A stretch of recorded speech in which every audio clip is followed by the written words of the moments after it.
습니다. 이런 가운데 그동안에 뭐 충돌이라고 불렸던 두 인물에 대한 이야기가 좀 나오고 있는데요. 어제 정세균 총리가 라디오 인터뷰에서 추미애 법무부 장관을 언급했는데 일부 언론에서 주장하는 추 장관 해임 건의를 했다는 내용에 대해서 생각하고 있지 않다. 이 추 장관은 검찰 개혁을 열심히 잘하고 있다. 이렇게 얘기를 했습니다. 총리께서요. 저는 네. 뭐 그 언론을 보면서 이제 이 이낙연 총리가 뭐 여권의 대권 주자의 한 분 아닙니까? 네.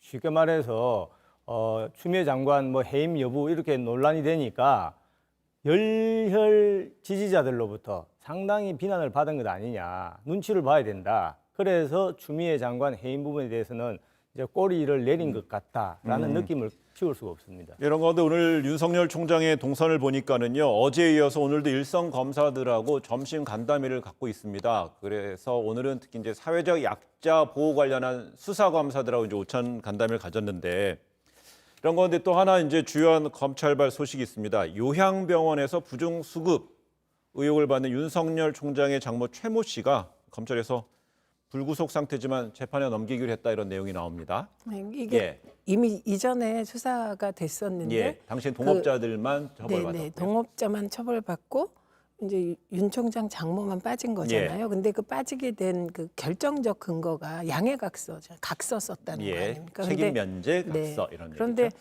저는 그게 참 이상했던 게 예.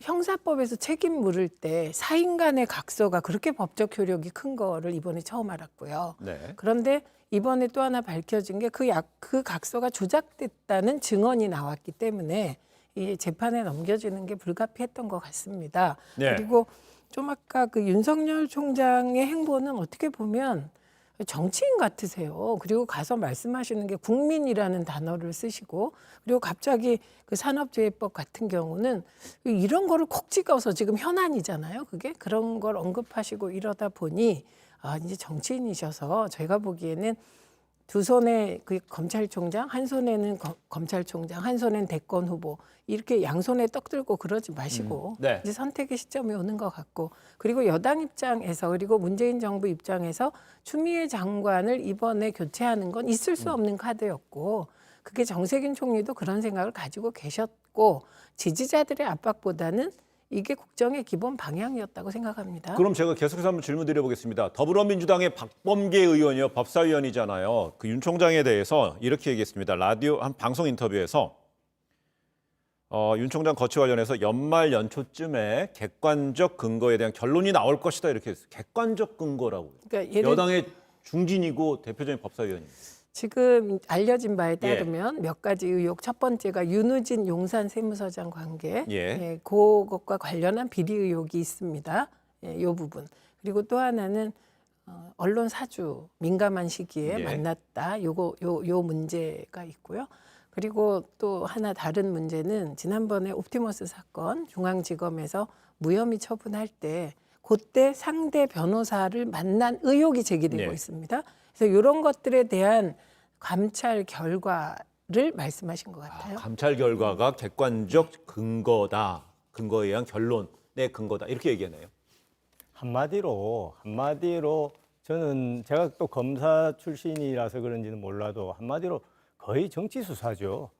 대부분의 의혹이라는 것이 객관적인 근거가 거의 없고 또 상당히 오래전 일이에요. 그런데 윤석열 총장이 문재인 대통령이 그렇게 우리 윤 총장님 하듯이 정의로운 검사다 하다가 작년부터 조국 수사 당시부터 정권의 비리에 칼을 겨누니까 그때부터 윤석열은 쉽게 말해서 몰아내야 될 눈의 가시로 전락한 겁니다.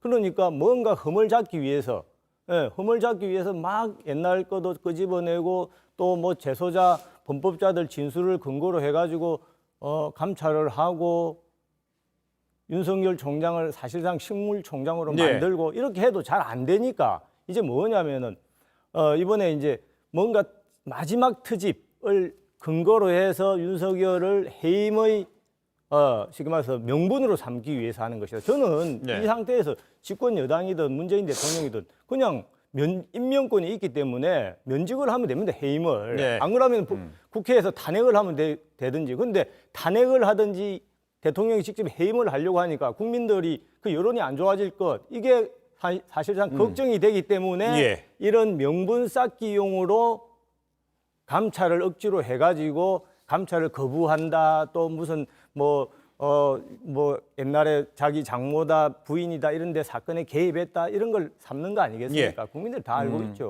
이제 최민희 의원은 그 최근에 이제 법무부가 윤 총장에 대해 하려는 감찰 결과에서 나오는 객관적 근거를 토대로 해서 그게 객관적 토대가 된다는 것이고 거기에 대해서 우리 박민식 의원께서는 그것이 정치적 수사가 정치적 감찰이다 이런 해석이네요. 그렇죠. 근데 그래요? 지금 아까 말씀하신 예. 부분에서 사실은 윤석열 총장의 선택적 수사, 선택적 정의 부분은 뭐 여러 번 드러났습니다. 특히 가짜 학력 최성해 총장의 단 한마디 말로 표창장 하나로 조국 전 가족이 지금 어떻게 되고 있습니까? 그리고 소위 사모펀드 의혹에 대해서는 심증이었지 증거도 하나도 없이 주가 조작 가족 사기단으로 몰았고요.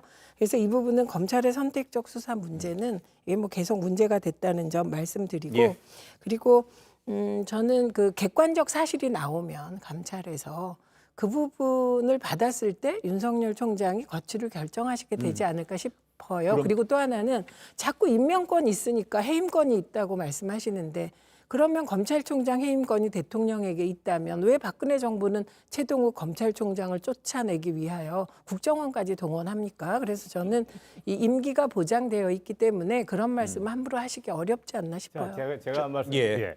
그러면 다른 것 떠나서 문재인 대통령이 말씀하시는 검찰 개혁의 요체는 검찰의 정치적 중립이에요.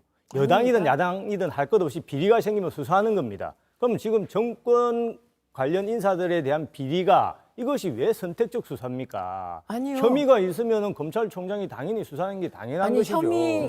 혐의만 가지고 하긴 어렵고 아니, 혐의가 그에 있으면 따른 수사를 어느 하는 정도 당연한 정황이 거죠. 필요한데 예. 예를 들면 왜 본인 가족에 대해서는 수사 안 합니까? 왜 수사를 예, 안 예, 하고 그래서 있는 그 거죠? 수사 안 예, 해서 알겠습니다. 이번에 윤 총장이 배제되니까 수사가 진행됐잖아요. 여기까지 얘기할게요. 관련된 윤 총장 관련된 가족과 뭐 주변 지인에 대한 수사에 대해 윤 총장 수사에 배제됐고 별도 이제 수사가 되고 있고 수사 결과를 지켜봐야 되겠고요.